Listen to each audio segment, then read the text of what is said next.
Mike Blocker here, and today I want to talk about what I believe is the most negative characteristic that exists in humanity, and that is fear. Fear is at the root of all the things that don't work in the world. Fear is what fuels racism, alcoholism, terrorism, egoism, and a whole lot of other isms. Fear, which is also described as phobias, extreme fear. The list of phobias is very long. There's probably over 600 known phobias, and that list keeps growing. Fear is what stops people from being happy. Fear is what stops people from opening their own business. Fear is what stops people from chasing their dreams. Fear is the opposite of love. So now, what is fear exactly? I like to say fear is false evidence appearing real.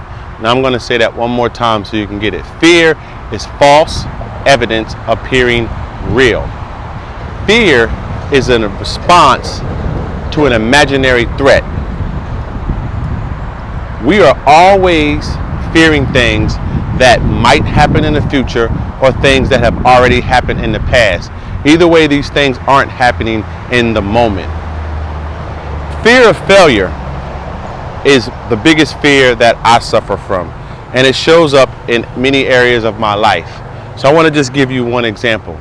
When I was in the 10th grade, there was a girl in my class, and I considered her the prettiest girl in school, and her name was Goldie Martin. I'll never forget her. I had the biggest crush on Goldie, and I used to dream about her, daydream about her, and fantasize about her all the time, but I never ever imagine that she would be interested in me. She was dating the jocks on the football team and the most popular guys, and I didn't consider myself in that category, so I would never have said anything to her. Then, after about a year and a half of sharing classes and going to school with her, I was transferring, and I announced to all my classmates that, this week I'd be leaving and moving on to another school. And the next day, Goldie walks past my desk. We had a class together. She walks past my desk, and she sits down this purple envelope on my desk, and on the front of it had a big, I guess a smiley face, but it was a sad face, and it had tears all down it, like someone was crying. And I opened it up, and it was a card from her saying that she would miss me and that she really liked me and the like. Now, here's the point. And I found out that she had been liking me for as long as I had been liking her, but both of us were afraid to say anything, and nothing ever happened. So that's just one example of how there were two people who wanted the same thing, but they allowed their fear to impede them from coming together, and who knows what could have happened. There's more to that story, but you get the point. It's about how the fear stopped us from having something that we really wanted. Does this story resonate with any of you out there? Think about it. Take a look in your life. So here are a few things that I want you to remember about fear. Fear always takes place in your imagination. It is never happening in the moment. Fear is always past or future based. Secondly, fear places limits on your participation in life. When you're consumed with fear, you can't enjoy life. You can't dance, you can't sing, you can't smile, you can't be happy. You can't enjoy all the wonderful experiences that there are in life.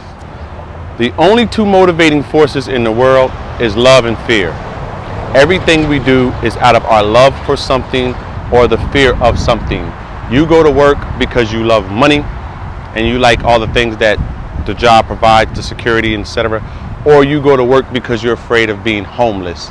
Either way, love and fear is what's determining or what motivates people in life. So, here's my request today. Determine whether or not you are here on this planet to avoid life or to experience life. And if you want to experience life, then let go of your fear.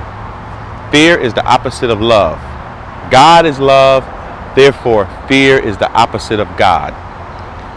Stay tuned to MikeBlockerSpeaks.com, because in my next video on fear, I'm going to tell you how to overcome your fear and start creating a life that you love. Mike Blocker, MikeBlockerSpeaks.com. I love you.